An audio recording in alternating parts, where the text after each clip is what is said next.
Recently discovered this sub, and immediately thought of this experience that happened to me 2 summers ago, while I was cat sitting and house sitting for an older couple I met in a French class I was taking. This couple lived near a busy corner with a bookshop, coffee shop, a grocery store, and a movie theater, in a nice neighborhood of a big city. For all these reasons and more, I was pretty excited to house sit there. My own apartment, where I live with my boyfriend and my own cat, was about a 10-minute drive, 40-minute walk further up the street, in a quiet residential area with nothing much around it. Now, my own cat is vocal and super social. Because of this, we never try to leave him alone at night, because he will literally cry for us at night. That's why we're always slightly paranoid that he's gonna get us evicted due to some noise complaints from neighbors. We lived on the top floor, and you could literally hear him crying from the bottom floor or outside if the door to the building is open. So my boyfriend and I decided that he should stay at the apartment with our cat while I was house sitting. Plus my boyfriend works from home, so I was kind of excited to have some me time for a few days. My boyfriend drops me off at the house, and I settle in with my luggage, looked around the surprisingly large 3-story house, and then decide to walk over to a grocery store to pick up some food for the next few days. As I'm walking home with my bag of groceries, I notice this man, extremely tall and gaunt, with a head full of long, shaggy hair, walking parallel across the street watching me. I'm only about 2 houses away from the place where I'm staying, so I sit down on the edge of the wall as though taking a break and call my mom, trying to keep an eye on him simultaneously from the corner of my eye. This man stops behind a pole across the street and continues to watch me. I tell my mom this guy seems to think that a pole hides him from my view, but that I can see him there, standing still as a statue just watching me. I don't want him to know where I'm staying, so we continue chatting, and I eventually turn my full gaze on the man to let him know that I see him watching me. For a moment he doesn't react at all, he just sort of meanders on down the small street, and I watch him turn the corner and disappear from my view. I tell my mother, and gather my groceries, and walk cautiously down the street, keeping an eye out for him as I near the place I'm house sitting and don't see him. I dart in through the back door next to the garage as quickly as I can, and breathe a sigh of relief once I'm inside. I tell my mom everything's good, and I put away the groceries and forget about the entire incident. The couple has a beautiful library, so I contentedly spend the rest of the afternoon and well into the evening just perusing their walls of books and selecting a few to bring upstairs to the guest bedroom on the 3rd floor.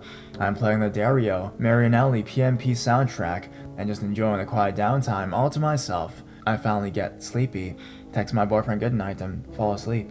I wake up shortly thereafter, after a terrifyingly realistic dream that this gaunt man had walked into the room, trailing his fingertips along my body. The room is dark, dark, dark, all the window blinds shut, and my body goes completely still, half positive that it wasn't a dream, and that he had somehow broken in and was waiting in the shadow. I quietly reach underneath my pillowcase for my phone, and it's not there. My panic rises, and my mind overreacts. He's here, and he's playing a game with me. He took my phone. He's somewhere in the house. I desperately begin to pat around my bed as quietly as possible, searching beneath the other pillow for my phone. Not there. I think surely he'll find me if I get out of bed to look, but I suddenly remember that I left my laptop next to me on my bed, and I open it, quickly sending text after text to my boyfriend through iMessage until he wakes up.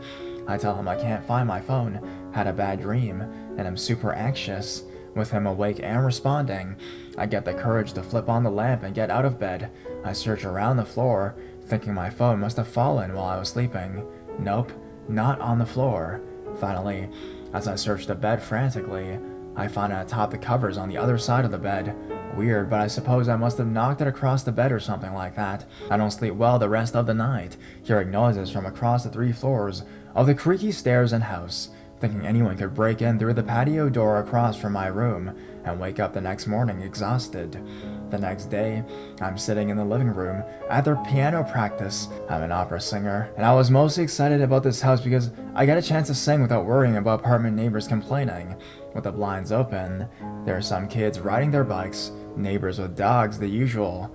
I'm enjoying my afternoon when I notice there's an odd, run-down, dilapidated dark house nearly diagonal to this one, which doesn't fit in at all with the otherwise nice neighborhood.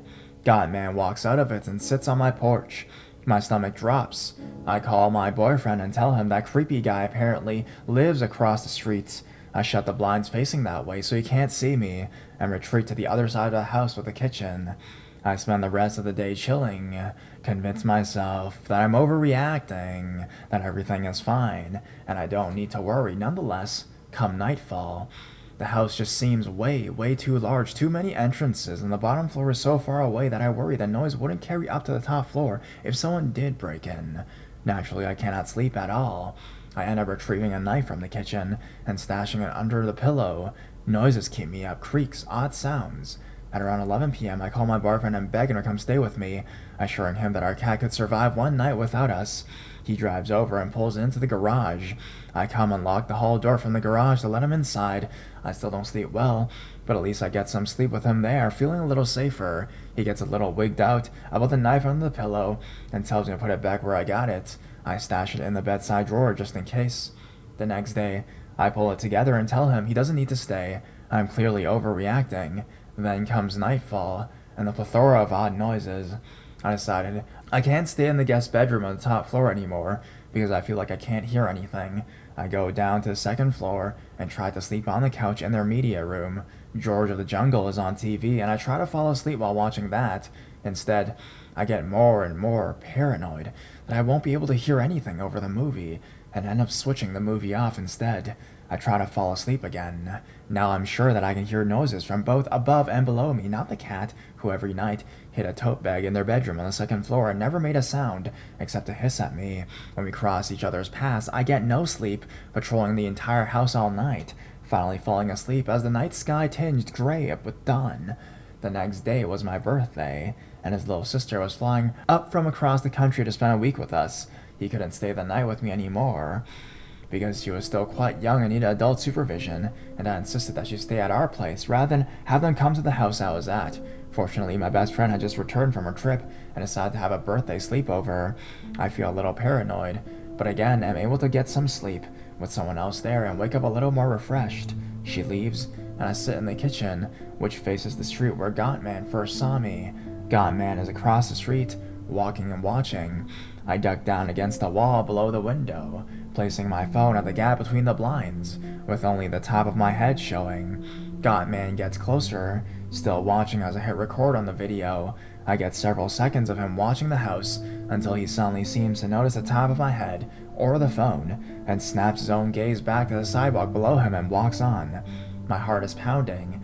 Now he knows that I've watched him watching me again, probably saw the phone recording or take a photo, and he lives right across the street, where he often sat on his porch for hours, smoking with a couple of other men, facing my direction. The next few nights were a blur of me wandering around the house, checking closets and other closed spaces, from returning from going out, placing chairs against entrances so that I'd hear them scrape if they got moved, half sleeping in the media room, double-checking windows, exhausted, until the couple hours of sleep I would get when the sun would tinge gray, and I felt I'd survived the most dangerous part of the night. My best friend found out I wasn't sleeping at all, and offered to stay with me for the last night. Boyfriend's little sister was still there, so he couldn't. I accepted her offer, feeling foolish and overdramatic, but thankful. We stayed up in the guest room on the top floor, watching Parks and Rec quietly with the subtitles on so that I could still hear the rest of the house. It was around 1 a.m. or so when a shrill, piercing siren suddenly echoed throughout the house. My best friend and I sat up in bed, paralyzed for a moment with fear and confusion. "Did this say anything about an alarm?" she asked me. "No," I responded, hesitantly, wondering if I'd missed something in the notes in which they had left. We stared at each other for another long moment. "What should we do?" she asked. I don't know," I said. "Should we shut the door? We should shut the door and lock it, right?" She was closest to the door at that moment. She shut it quickly and locked it. I moved a nightstand in front of it, a pathetic barricade. The siren continued to wail throughout the house. "Should we call the police?" I asked, my heart pounding and in my mouth, opening the blinds with my hands and trying to peer through the dark street below. There was a window to the bathroom with access from the balcony patio. I checked it just to make sure yet again that it was shut and locked. "We should probably call the police, or should we?" Should we begin to call the police, telling them that we were house sitting and an alarm had just gone off? We were concerned about the man who had been watching me over the past few days, and we were alone in the house. The police got our address and said they would arrive soon. Suddenly the alarm stopped. With the alarm off, we gathered the courage to remove the nightstand from the door and unlock it. I had pepper mace gripped tightly in my hand as we swung the door open, ready to confront whatever was out there. Nothing. No one. I checked the giant glass door a few steps away that led to the balcony patio, locked. We made our way down the stairs, cautious, quiet. We finally made it down to the bottom floor. When there was pounding at the front door, I hurriedly made it over to the door, removing the chair I had placed in front of it as quickly as I could, letting in 2 policemen. They identified themselves through the door. They came inside, asked me a few questions about this man, and then decided it was probably just a harmless homeless man. I didn't tell him that he lived across the street because 1, I thought they accused me of overreacting. He was just walking home, not following or watching you. And number 2, if I was overreacting, I didn't want to send the police over to his house at 2 a.m. and cause him trouble. They couldn't find a security system and told us it was a fire alarm that had gone off, but they couldn't figure out why. After checking the house and finding no one, they left. I emailed the owners the next day to tell them what had happened and that we had called the police to come check it out. They apologized that it had happened and thought it strange. I left the next day and politely declined house sitting for them. When they asked me again a few months later, we moved out of the city and across the country last summer, and my boyfriend only recently told me that he and my dad, who had come out to help us move, had seen Gaunt Man walking across the street from our apartment, and that last week before we moved. So Gaunt Man, even if you weren't stalking or watching me, let's not meet again, ever.